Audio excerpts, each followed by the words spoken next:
Las memorias de Sherlock Holmes. Del autor Sir Arthur Conan Doyle.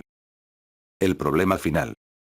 Con extremada tristeza tomo hoy mi pluma para escribir estas últimas palabras, con las que dejaré para siempre constancia de los singulares dones que distinguían a mi amigo, el señor Sherlock Holmes.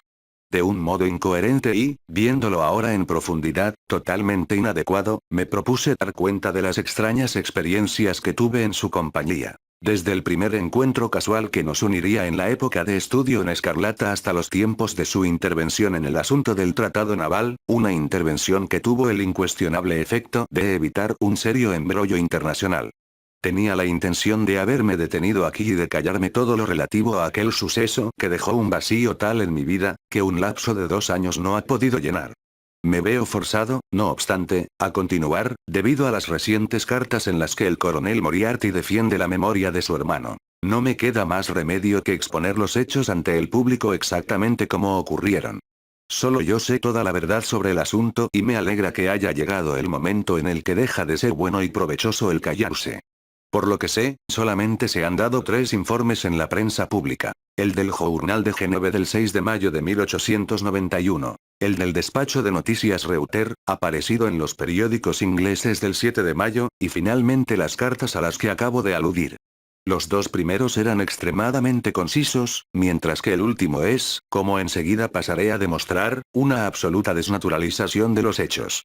De mí depende que por primera vez se cuente lo que de verdad tuvo lugar entre el profesor Moriarty y el señor Sherlock Holmes. Debe recordarse que, tras mi matrimonio y mi posterior inicio en la práctica privada de la medicina, la relación verdaderamente íntima que había existido entre Holmes y yo quedó hasta cierto punto modificada.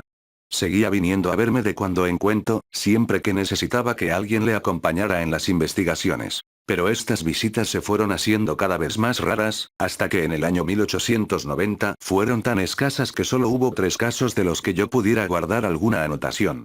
Durante el invierno de ese año y en el inicio de la primavera de 1891 leí en los periódicos que el gobierno francés le había contratado en relación con un asunto de suprema importancia y recibí 2 pequeñas notas suyas, la una fechada en Narbonne y la otra en Nimes, de lo que deduje que su estancia en Francia iba a ser probablemente larga. Me sorprendió, por tanto, verle entrar en mi consultorio la noche del 24 de abril. Me chocó su aspecto, porque parecía más delgado y más pálido de lo normal en él. Sí, me he estado cuidando muy poco últimamente, observó en respuesta a mi mirada más que a mis palabras. Estos últimos días han sido muy agitados. ¿Le importaría que cerrara las contraventanas? La lámpara sobre la mesa en la que yo había estado leyendo era la única luz que había en la habitación. Holmes, caminando pegado a la pared, llegó junto a ellas y las cerró de golpe, echando después el pestillo. ¿Tiene miedo de algo?, pregunté yo. Pues sí, lo tengo. ¿De qué? De las pistolas de aire comprimido.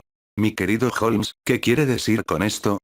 Creo que me conoce lo suficiente, Watson, para saber que no soy en absoluto un hombre nervioso. Al mismo tiempo es una estupidez más que una valentía el negarse a reconocer que uno corre peligro. ¿Podría darme una cerilla? Sacó su pitillera como si agradeciera el efecto relajante del tabaco. Debo excusarme por aparecer a semejante hora, dijo, y además tengo que pedirle que por una vez sea tan poco convencional como para permitirme que salga de su casa saltando por el muro posterior de su jardín. ¿Pero qué significa todo esto?, pregunté. Alargó la mano y a la luz de la lámpara vi que tenía 2 nudillos quemados y que le sangraban. Ya ve que no se trata de una nadería, dijo sonriendo. Por el contrario, es algo lo suficientemente importante como para que un hombre se deje en ellos sus manos. ¿Está la señora Watson en casa? Está de visita fuera de la ciudad. Estupendo. ¿Está usted solo, pues? Más o menos. Esto me facilita el proponerle que se venga conmigo una semana al continente. ¿A dónde? Oh. A cualquier lado. Me es igual. Había algo extraño en todo esto. No era normal en Holmes tomarse unas vacaciones sin más, y había algo en la palidez y en el cansancio de su rostro que me decía que debía de estar sufriendo una fuerte tensión nerviosa. Vio la pregunta en mi mirada y, juntando las manos y apoyando los codos en las rodillas, me explicó la situación. «Es posible que nunca haya oído hablar del profesor Moriarty», dijo. «Nunca». «Sí, ahí está lo maravilloso del asunto», exclamó. «La maldad de ese hombre impregna todo Londres y nadie ha oído hablar de él. Esto es lo que le coloca en la cumbre del crimen. Le digo, Watson, hablando con toda seriedad, que si pudiera derrotar a ese hombre, si pudiera librar a la sociedad de él, me parecería haber alcanzado la cima de mi carrera y podría disponerme a llevar una vida más plácida. Entre nosotros, los recientes casos en los que he prestado mis servicios a la familia real de Escandinavia y a la República Francesa me han dejado en situación de poder llevar una vida apacible, lo que me sería muy grato, y de poder concentrarme en mis investigaciones químicas. Pero no podría descansar, Watson, no podría sentarme tranquilamente en un sillón sabiendo que un hombre como el profesor Moriarty se está paseando libremente por las calles de Londres. ¿Qué es lo que ha hecho? Hizo una carrera extraordinaria. Es un hombre de buena familia y recibió una esmerada educación. Tiene, además, por naturaleza, unas excepcionales dotes para las matemáticas. A la edad de 21 años escribió un tratado sobre el teorema del binomio, que estuvo muy en boga en Europa. Fundándose en esto, ganó una cátedra de matemáticas en una de esas pequeñas universidades nuestras y todo parecía indicar que tenía ante sí una brillantísima carrera. Pero ese hombre tenía una tendencia hereditaria de lo más diabólica. Llevaba en la sangre un instinto criminal que, en lugar de atenuarse, se acentuó, haciéndose infinitamente más peligroso, debido a sus extraordinarias facultades mentales. En la universidad empezaron a correr rumores sobre él, obligándole por último a renunciar a la cátedra y volver a Londres, en donde se estableció como tutor en el ejército. Esto es lo que sabe la gente, pero lo que voy a contarle es lo que yo he descubierto. Como bien sabe usted, Watson, no hay nadie en Londres que conozca tan bien como yo el mundo del crimen. Durante años no he dejado de ser consciente de que tras el malhechor existe un poder oculto, un cierto poder organizado, que actúa en la sombra sin salirse de la ley y que siempre ampara al delincuente. Una y otra vez, en casos diferentes, casos de falsificación, robos, asesinatos, he sentido la presencia de esta fuerza y he colegido que había actuado en muchos de esos crímenes sin descubrir, en los que no fui directamente consultado. Durante todos estos años he puesto todo mi empeño en atravesar el velo que lo envuelve, y por último, me llegó el momento, y dando con el hilo lo seguí. Este me llevó, tras un sinfín de astutas vueltas y revueltas, hasta el ex profesor Moriarty, la celebridad matemática. Es el Napoleón del crimen. Es la mente organizativa de la mitad de los hechos depravados de los que se tiene conocimiento y de casi todos los que pasan inadvertidos en esta gran ciudad. Es un genio, un filósofo, un pensador abstracto. Tiene un cerebro de primer orden. Permanece sentado, inmóvil, como una araña en el centro de su red. Pero esta red tiene miles de hilos y él conoce muy bien el modo de vibrar de cada uno. Él mismo hace poco. Solo planea. Pero sus agentes son numerosos y están espléndidamente organizados. Que hay un crimen que cometer, pongamos por caso un documento que hacer desaparecer, una casa que desvalijar, un hombre que quitar de en medio. Se le hace llegar al profesor y el asunto se organiza y se lleva a cabo. Pueden coger a la gente. En ese caso se encuentra el dinero necesario para su fianza o defensa. Pero nunca se coge al poder central que se sirve de él. Nunca pasa más allá de la sospecha. Esta era la organización que yo había deducido, Watson, y a la que dediqué toda mi energía con el fin de sacarla a la luz y acabar con ella. Pero el profesor estaba rodeado de medidas de seguridad tan bien concebidas que, hiciera lo que hiciera, parecía imposible conseguir una evidencia que pudiera declararle culpable en presencia de un tribunal. Usted conoce mis facultades, mi querido Watson, y, sin embargo, al cabo de 3 meses tuve que confesarme a mí mismo que por fin había dado con un antagonista que era intelectualmente igual a mí. Mi horror por sus crímenes se perdió en medio de mi admiración por su habilidad. Pero finalmente cometió un error, solo un pequeño, un mínimo error, que era más de lo que podía permitirse, estando yo tan cerca de él. No deseché la oportunidad y, partiendo de ese punto, he tejido mi red en torno a él, teniendo ahora todo dispuesto para cerrarla. Dentro de 3 días, es decir, el próximo martes, el asunto estará maduro, y el profesor, con todos los miembros principales de su banda, estará en manos de la policía. Después vendrá el mayor juicio del siglo, la aclaración de más de 40 misterios y la horca para todos ellos. Pero si actuamos prematuramente, ¿comprende usted? Podrían escaparse de nuestras manos incluso en el último momento. Ahora bien, si pudiera haber hecho esto sin el conocimiento del profesor Moriarty, todo hubiera ido bien. Pero él era demasiado astuto para eso. Siguió todos los pasos que yo di para extender mis redes en torno suyo. Una y otra vez luchó para escaparse de ellas, pero una y otra vez le gané la partida. Le diré, amigo mío, que si se escribiera un informe detallado de esta silenciosa competición, ocuparía su lugar como el trozo escrito sobre la caza y captura más brillante de la historia detectivesca. Nunca llegué tan alto, nunca un oponente me había seguido tan de cerca. Él hilaba fino, pero yo aún más. Esta mañana di el último paso y solo necesitaba 3 días para dar por concluido el asunto. Estaba sentado en mi habitación reflexionando sobre ello, cuando se abrió la puerta y vi al profesor Moriarty ante mí. Tengo unos nervios a toda prueba, Watson, pero tengo que confesar que tuve un sobresalto cuando vi al mismo hombre que tanto lugar había ocupado en mis pensamientos parado en el umbral de mi puerta. Su aspecto me era casi familiar. Es extremadamente delgado y alto, con la frente muy blanca y protuberante y los ojos profundamente hundidos. Va cuidadosamente afeitado, lo que resalta su palidez, dándole una apariencia casi ascética. Conserva en sus rasgos algo del catedrático que fue. Tiene la espalda curvada por el mucho estudio, y lleva el rostro echado para adelante, no parando nunca de oscilar lentamente de un lado a otro de un modo curiosamente reptilesco. Me observó con gran curiosidad desde sus fruncidos ojos. Tiene usted menos desarrollo frontal del que yo hubiera esperado, dijo finalmente. Es una costumbre muy peligrosa esa de tener el dedo en el gatillo de un arma cargada metida en el bolsillo del batín. El hecho es que, al entrar él en la habitación, me di cuenta al instante del gran peligro personal en que me encontraba. El único escape que él podía concebir en ese momento era el de cerrarme la boca. En un instante saqué el revólver del cajón y me lo metí en el bolsillo y en ese momento le estaba apuntado a través de la tela. Tras su observación, saqué el arma y la deposité amenazante sobre la mesa. Él seguía sonriendo y pestañeando, pero había algo en su mirada que me hizo sentirme encantado de tener el arma a mano. Evidentemente usted no me conoce, dijo. Todo lo contrario, contesté yo, creo que es evidente que le conozco bastante bien. Le ruego que tome asiento. Dispone de 5 minutos si tiene algo que decir. Todo lo que tengo que decir ya ha pasado por su pensamiento, dijo.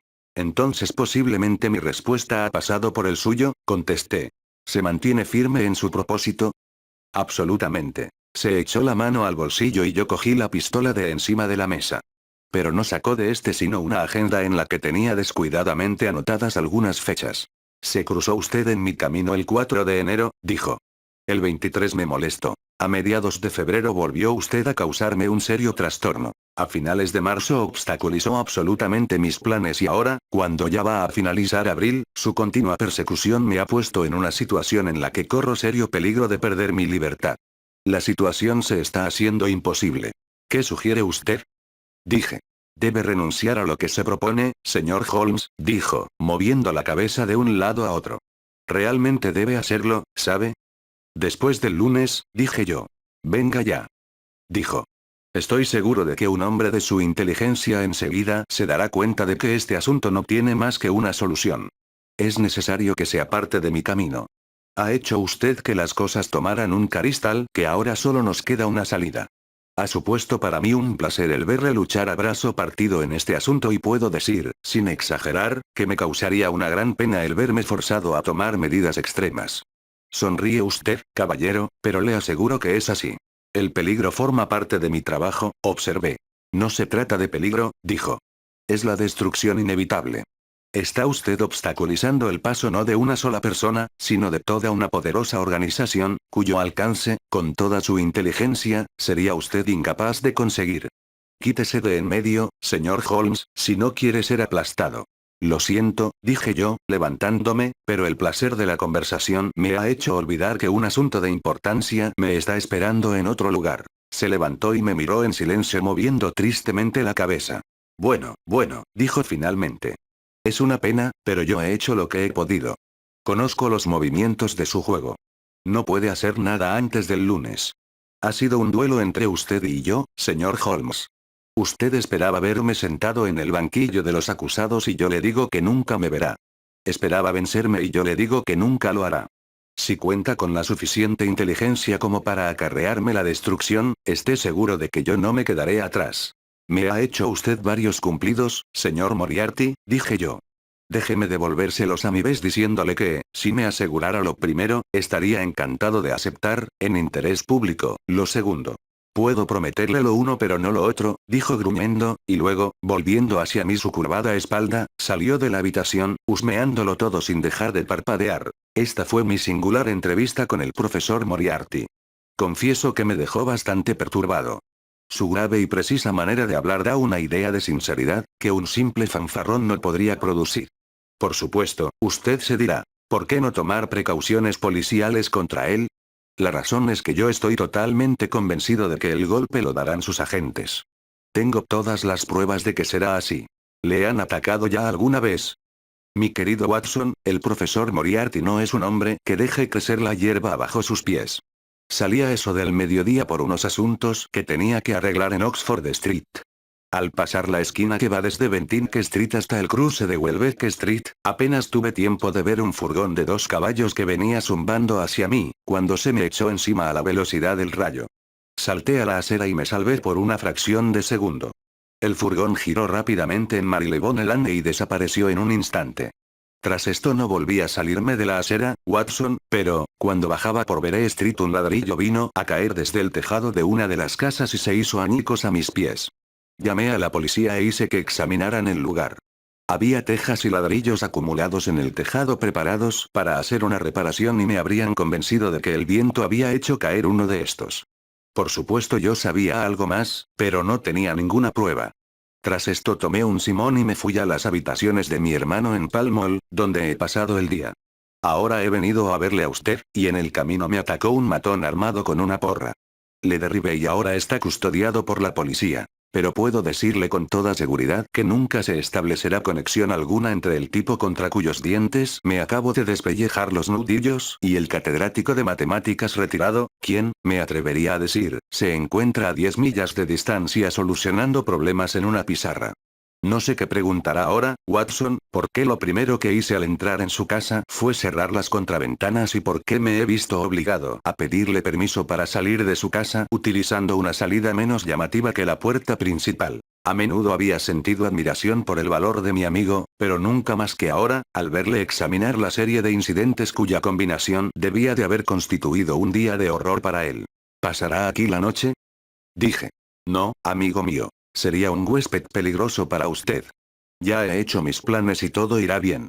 Las cosas han llegado tan lejos, que pueden seguir avanzando sin mi ayuda siempre y cuando se lleve a cabo el arresto. Mi presencia será, empero, necesaria a la hora de dictar sentencia. Es obvio, por tanto, que lo mejor que puedo hacer ahora es alejarme durante los pocos días que quedan, antes de que la policía esté en libertad de actuar. Sería para mí un gran placer, pues, si pudiera usted acompañarme al continente. Mi clientela me está dando poco trabajo estos días, dije. Y además tengo un colega en el vecindario que me sustituiría de buen grado. Me encantaría ir. Y salir mañana por la mañana. Si fuera necesario. Oh, sí, es de lo más necesario. Entonces estas son sus instrucciones y le ruego, mi querido Watson, que las cumpla al pie de la letra, porque desde este momento es usted mi pareja en una partida de dobles en la que usted y yo nos enfrentamos contra el más inteligente de los granujas y el sindicato del crimen más poderoso de Europa. Ahora escuche. Enviará usted por un recadero de confianza el equipaje que tengo intención de llevar, sin dirección, a la estación Victoria esta noche. Mañana por la mañana enviará a buscar un simón pidiéndole a la persona que vaya que no coja ni el primero ni el segundo que le salgan al encuentro. Se montará en ese simón y se dirigirá a la Louter Arcade, en donde estará al Strand, dándole la dirección escrita al cochero y pidiéndole que no la tire. Tenga preparado el importe, y en el momento en que se detenga el carruaje precipítese en la arcade y atraviésela, calculando el tiempo que va a llevarle, para estar en el otro lado a las 9:15. Encontrará una pequeña berlina esperándole pegada al bordillo y conducida por un tipo vestido con un pesado abrigo negro con el cuello ribeteado de rojo. Se subirá en esta y llegará a la estación Victoria a tiempo de coger el Continental Express. ¿Dónde me encontraré con usted? En la estación. El segundo compartimiento de primera clase empezando por la cabeza del tren está reservado para nosotros. ¿El compartimiento es nuestro lugar de cita? Sí. En vano le pedí a Holmes que se quedara a pasar la noche. Era evidente que pensaba que podría causar problemas en el techo bajo el que se hallaba, y este era el motivo que le obligaba a partir. Con algunas precipitadas palabras respecto a nuestros planes para el día siguiente, se levantó y salió conmigo al jardín, escalando el muro que da a Mortimer Street. Inmediatamente después le oí llamar a un taxi y alejarse en él. A la mañana siguiente obedecí sus órdenes al pie de la letra. Me procuré un Simón, tomando todas las precauciones para evitar que fuera uno que hubieran podido situar allí a propósito para engañarme, e inmediatamente después del desayuno me dirigí al Hotel Arcade y la atravesé a toda la velocidad que me permitieron las piernas. Me esperaba una berlina con un corpulento cochero envuelto en un abrigo oscuro. No bien hube yo subido, hizo sonar el látigo y al instante empezamos a traquetear hacia la estación Victoria.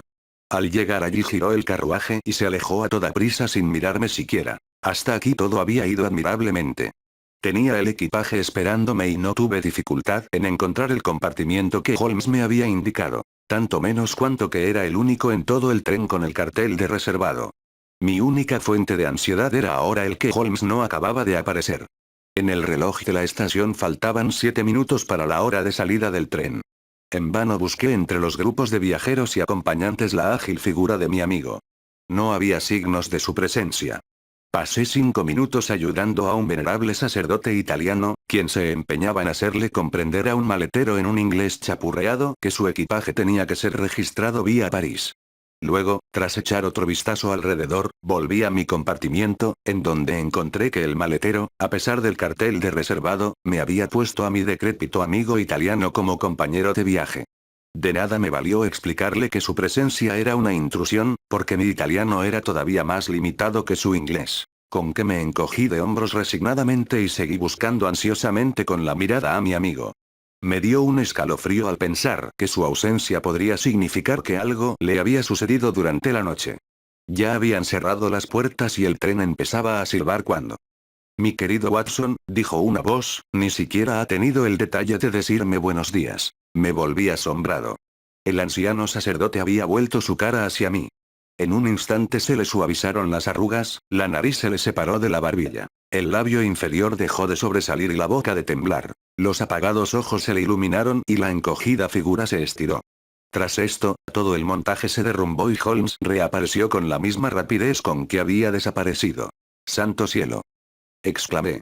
¡Qué susto me ha dado! Todas las precauciones siguen siendo necesarias, susurró. Tengo razones para pensar que nos siguen de cerca. Ah. Mire, ahí está en persona. Moriarty. El tren ya había empezado a moverse cuando Holmes empezó a hablar. Mirando hacia atrás vi a un hombre alto que se abría paso a empujones entre la muchedumbre, agitando la mano como si con esto indicara su deseo de que el tren se detuviera. Era demasiado tarde, sin embargo, porque íbamos ganando velocidad rápidamente y un momento después salíamos de la estación.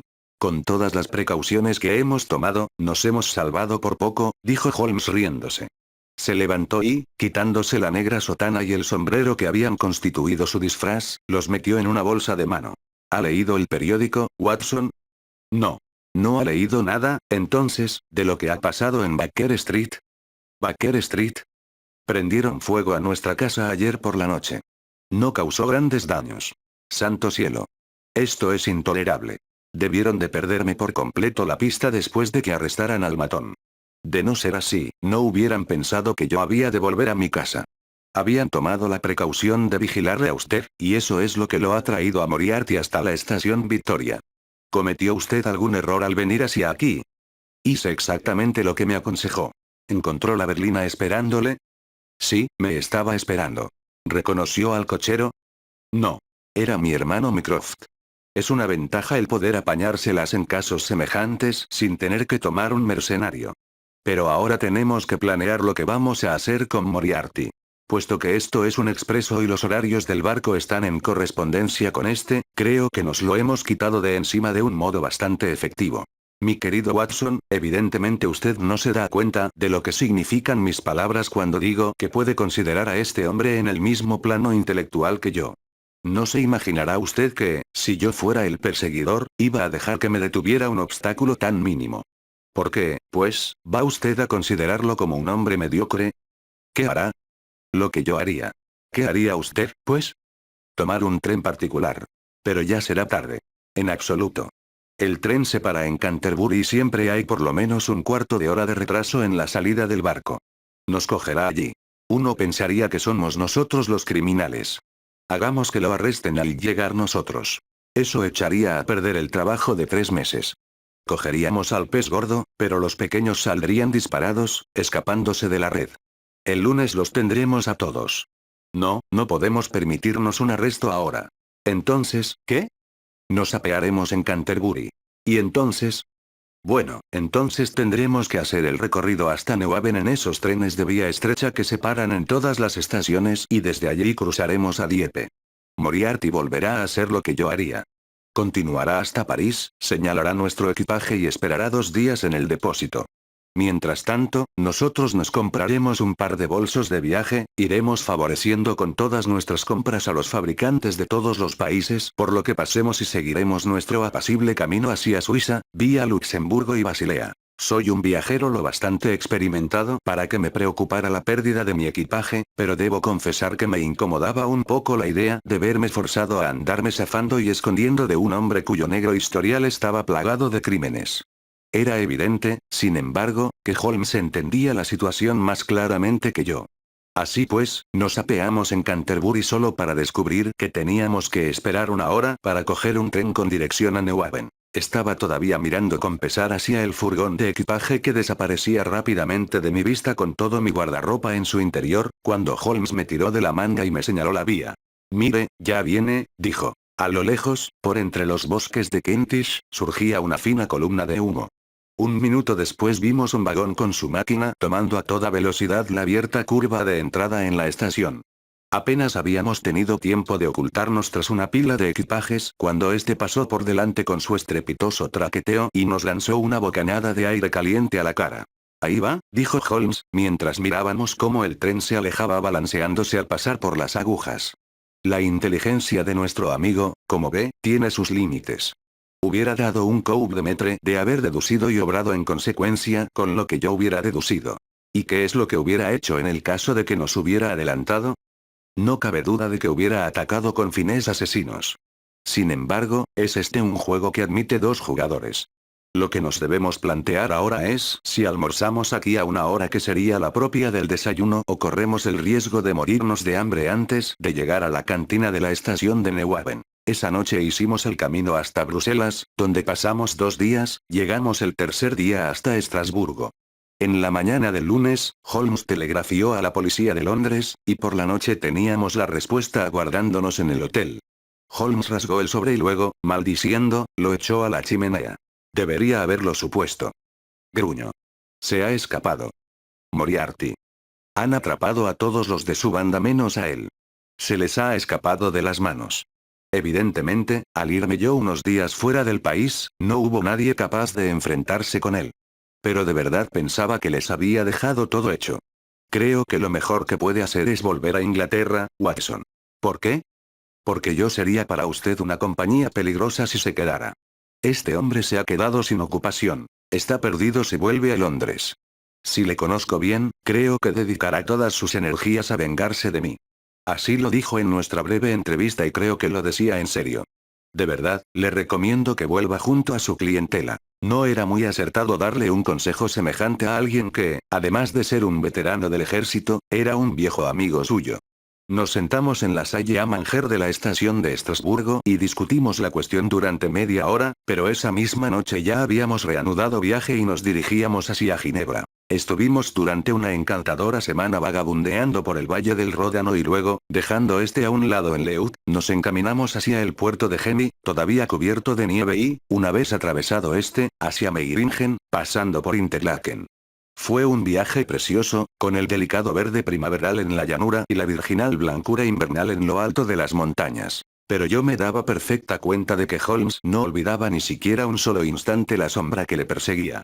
Puedo incluso decir, por su manera de escrutar con una rápida mirada las caras con que nos cruzábamos, que él parecía estar convencido de que, estuviéramos donde estuviéramos, ya fuera en los hogareños pueblecitos alpinos como en el solitario puerto de montaña, no podíamos pasear libres del peligro que nos iba siguiendo los pasos. En una ocasión recuerdo que nos encontrábamos paseando, tras atravesar el puerto de Gemi, a orillas del melancólico Daubense, cuando una gran roca que se había desprendido de las crestas que se levantaban a nuestra derecha cayó, rodando estrepitosamente, al lago justo detrás de donde estábamos nosotros.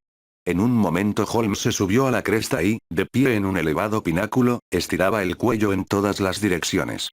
De nada le sirvió a nuestro guía el asegurarle que el desprendimiento de rocas era algo bastante común en aquel lugar en primavera.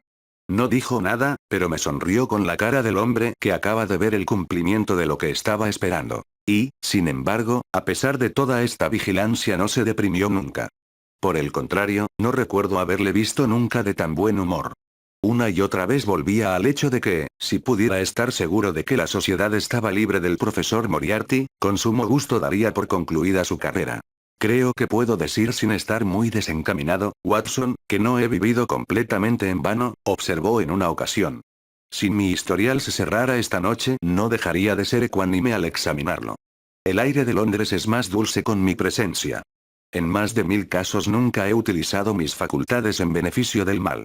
Últimamente me está tentando el investigar los problemas que nos proporciona la naturaleza más que aquellos más superficiales de lo que es responsable nuestro artificial estado de sociedad. Sus memorias llegarán a su punto final, Watson, el día en el que yo corone mi carrera con la captura o extinción del criminal más peligroso y competente de Europa. Seré breve, pero exacto, en lo poco que me queda por contar. No es un tema en el que me guste demorarme y, sin embargo, soy consciente de que es mi deber no omitir ningún detalle. Fue el 3 de mayo cuando llegamos al pueblecito de Meiringen, donde nos alojamos en la English Cherooth, llevada entonces por el viejo Mete de Londres. Siguiendo su consejo, en la tarde del 4 salimos juntos con la intención de cruzar las colinas y de pasar la noche en el hamlet de Rosenlaui. No obstante, nos dio instrucciones para que, bajo ningún concepto, pasáramos las cataratas de Reichenbach, que están a medio camino de la colina, sin dar una pequeña vuelta para verlas. Es, de verdad, un lugar que impone terror. El torrente acrecentado por las nieves fundidas se sume en un tremendo abismo del que sube una fina lluvia que lo envuelve todo como si se tratara del humo de una casa ardiendo.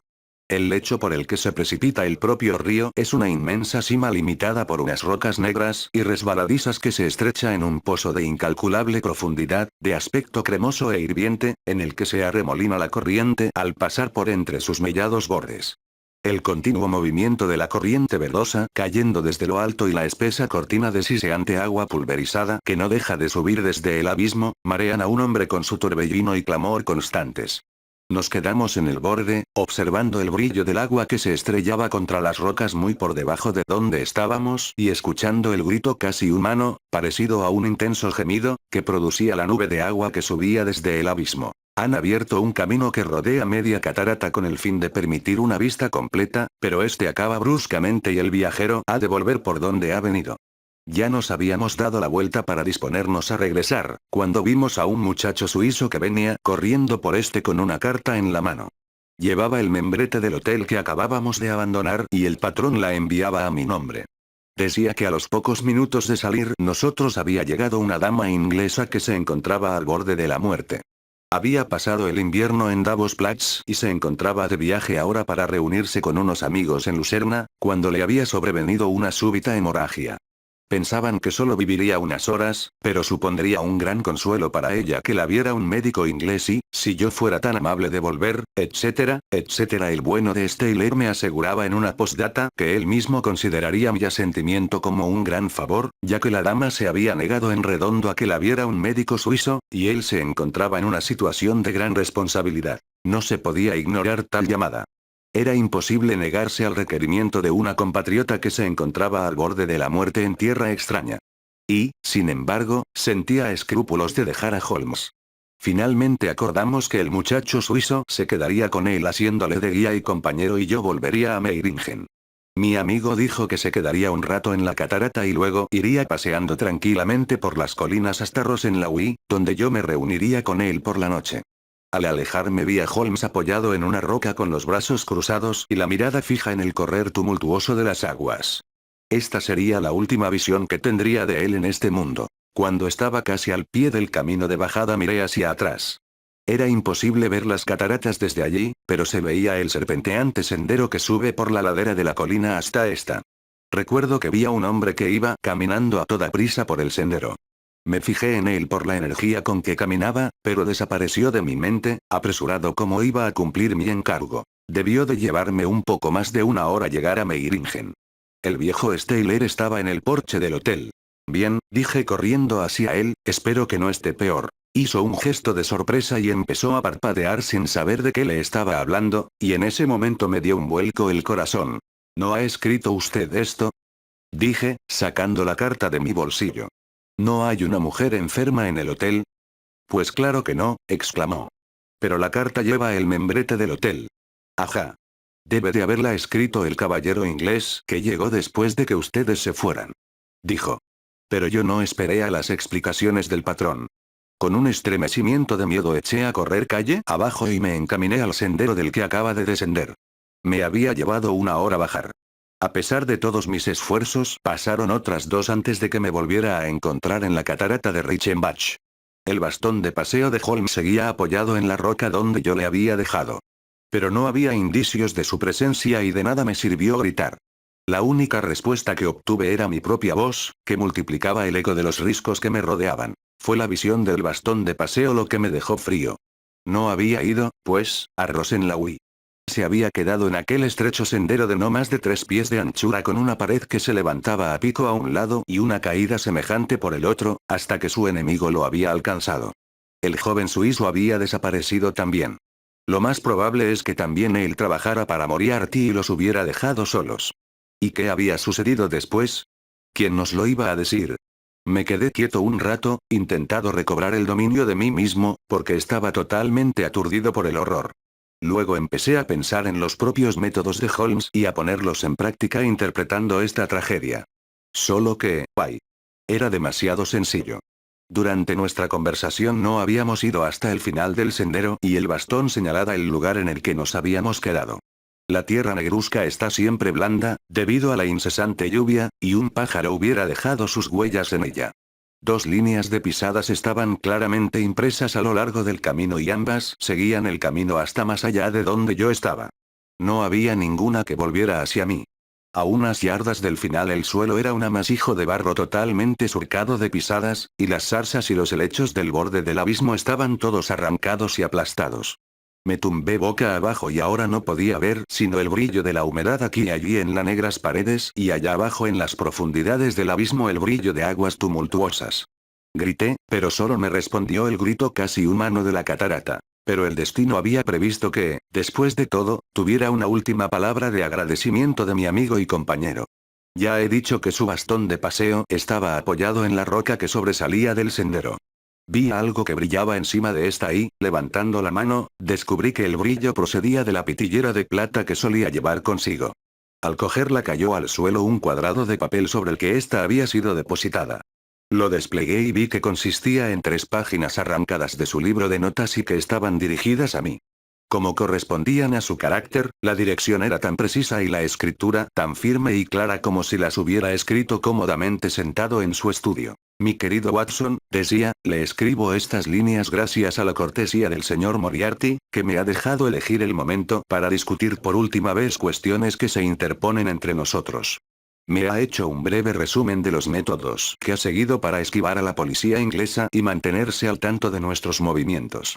Estos confirman la ya muy alta opinión que me había formado de sus habilidades. Estoy contento de saber que podré librar a la sociedad de los efectos de su presencia, aunque me temo que sea a un precio que supondrá un gran dolor para mis amigos y en especial, mi querido Watson, para usted. No obstante, ya le he explicado que mi carrera había llegado, en cualquier caso, a su momento crítico, y ninguna otra solución posible sería tan de mi agrado como esta. De hecho, si puedo serle totalmente sincero, estaba casi seguro de que la carta procedente de Meiringen era una treta y permití que se fuera con la convicción de que sería algo así lo que sucedería a continuación. Dígale al inspector Patterson que los documentos que necesita para declarar culpable a la banda están en el casillero M, guardados en un sobre azul en el que está escrito Moriarty. Dispuse el reparto de mis propiedades antes de abandonar Inglaterra, cediéndole todo a mi hermano Mycroft. Salude en mi nombre a la señora Watson y créame, querido amigo, que nunca he dejado de ser lo suyo sinceramente. Sherlock Holmes. Pocas palabras bastan para contar el resto. Tras el examen del lugar llevado a cabo por expertos, no quedó duda de que una pelea personal entre los 2 hombres terminó, como no habría podido ser de otro modo en semejante lugar y situación, en un despeñarse en el abismo abrazados el uno al otro. Todo intento de recuperación de los cuerpos era una imposibilidad, y allí, en la profundidad de aquella horrorosa caldera de aguas turbulentas, yacerán para siempre el más peligroso de los criminales y el más grande defensor de la ley de su generación. Nunca se volvió a encontrar al joven suizo y no cabe la menor duda de que era uno de los numerosos agentes que trabajaban para Moriarty. En cuanto a la banda, todavía hoy ha de estar en la memoria de las gentes como los hechos que Holmes había ido acumulando ponían totalmente al descubierto su organización y cómo pesaba sobre ellos la mano del hombre ahora muerto.